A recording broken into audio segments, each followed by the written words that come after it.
Nossa prática cristã, descrita por João, lá em 1 de João, capítulo 1,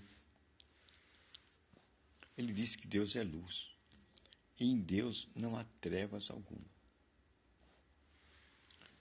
Aí ele diz que nós podemos andar na luz. Mas se nós andarmos em trevas, não teremos parte na luz.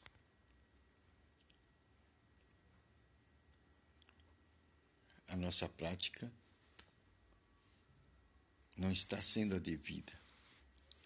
E se nós não andarmos conciliados com os irmãos, em comunhão com os irmãos,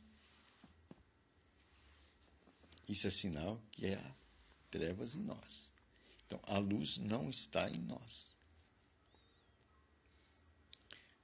Nós não estamos tendo uma boa prática cristã.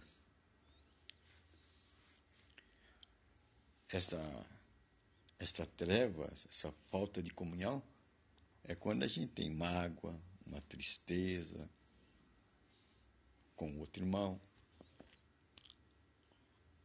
Ele disse, aí estamos em trevas. E sobre a nossa prática cristã, ele diz, se alguém diz que não tem pecado, está fazendo Deus mentiroso. Está fazendo Deus mentiroso. E agora a gente fica no dilema, não é? O nosso dilema vai ser o quê? Ter pecado e andar na luz. Mas ele põe uma ponte de conciliação. Ele diz, se a gente pecar, a gente confessa a Deus que Deus é poderoso para nos purificar de todo pecado. Veja aí um pano para limpar todo o nosso pecado. A gente não pode dizer que não tem pecado. Mas caso a gente pecar, a gente deve confessar a Deus o nosso pecado. É a Deus quem tem que confessar, não ao homem. A gente confessa a Deus o nosso pecado, aí ele passa um pano, esponja. Aí a gente voltamos de novo à luz. Eu acho que é por isso que diz que o cristão ele cai 7 vezes, mas 7 vezes ele se levanta, por dia.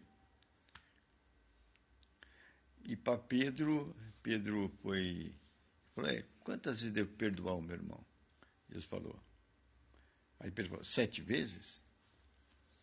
Porque Pedro não considera ele perdoar 7 vezes por dia um irmão. Já era muita benevolência. E Jesus, não, Pedro, devemos perdoar 70 vezes 7.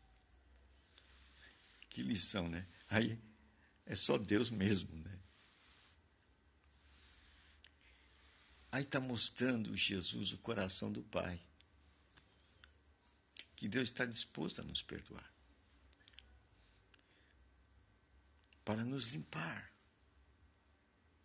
Porque não podemos dizer que não pecamos. Aí fazemos Deus mentiroso. Mas se pecarmos, Deus está disposto a nos perdoar 70 vezes 7. Porque Deus quer nos ver limpo. Então, imediatamente que pecou, imediatamente peça perdão. Acho que é isso que é a recomendação que João faz na nossa prática cristã. Para que não percamos a comunhão com a luz. Para que não haja trevas dentro de nós. Para que sempre nossa casa esteja limpa. E com a luz de Deus dentro do nosso coração. Seja uma luz sem mácula. É assim que venceremos o inimigo. Quando a gente conseguir andar na presença de Deus, na presença da luz, como Enoque andou com Deus. E o Filho de Deus, a nova criatura, ele é dirigido pelo Espírito de Deus. Aí que está a grande força da nova criatura. Porque ele não faz as coisas palmilhando, nos seus objetivos, mas ele fica atento no que o Espírito lhe diz, porque ele é dirigido pelo Espírito de Deus. Seu ouvido está atento. E quando o Espírito dá uma direção, ele vai naquela direção. Agora nós temos condição de ouvir o Espírito de Deus, porque Jesus disse: o reino de Deus é chegado. E a nova criatura, ela vive dentro desse reino, onde quem dá direção é o Espírito Santo. Pois os filhos de Deus são dirigidos pelo Espírito de Deus. É uma boa nova, né? Então a gente tem que ficar atento. Se o Espírito não dirigir, a gente fica sentadinho no lugar. Se ele dirigir, a gente vai que nem o povo de Israel. À noite, na escuridão, quando a coluna de fogo se movia, ele se movia. A coluna parava. Então a gente tem que saber quando é tempo de ficar parado e quando é tempo de se mover à luz de Deus. Pois os filhos de Deus são dirigidos pelo Espírito de Deus. Essa é a grande tirada dos nossos dias. Que os filhos de Deus são dirigidos por quem? Pelo Espírito de Deus. Quando?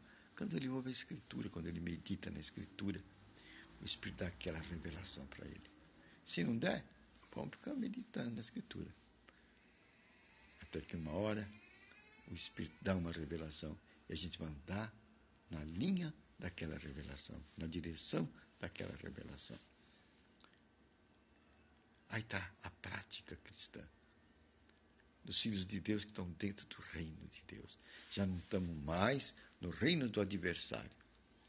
Jesus, pelo seu sangue, nos colocou dentro do reino de Deus. Agora somos dirigidos pelo Espírito e pela verdade. A verdade é a Escritura Sagrada. E o Espírito é a revelação que ele fala aos nossos ouvidos. É a fé que vem por ouvir a palavra. E a palavra é Cristo. É uma boa nova, né? É assim a gente vamos andar aqui neste mundo. Dentro do reino de Deus que está neste mundo. A gente esquece que o reino de Deus já está neste mundo. Que ele foi chegado há 2000 anos. E nós somos participantes desse reino. Partícipes deste reino. É uma boa nova, né? Uma boa lembrança. Então, vamos pedir a proteção do nosso Deus contra os dados inflamados do maligno e nos desviar assim dos caminhos da nossa iniquidade. Que o inimigo coloca à nossa frente para que tropecemos e caímos em trevas e saiamos do reino da luz. Senhor nosso Deus, em nome de Jesus Cristo, nós evocamos esse nome, quebrando toda a força das trevas que se aproxima de nós e pode estar dentro da nossa vida, em nome de Jesus Cristo. Espírito de pobreza, de miséria, de ira, de rancor, de raiva, esses espíritos pecaminosos saiam do nosso espírito, onde deve reinar somente a luz, somente as revelações do Espírito Santo e a palavra. Obrigado, Senhor, por limpar a nossa alma. Obrigado por perdoar os nossos pecados. Obrigado por curar as nossas enfermidades, porque nós cremos na Tua palavra e quem crê recebe. Obrigado pelo ensinamento, em nome de Jesus Cristo. Amém. Declaramos curados, salvos, sadios, livres de dívidas, pelo poder do Teu nome. Amém.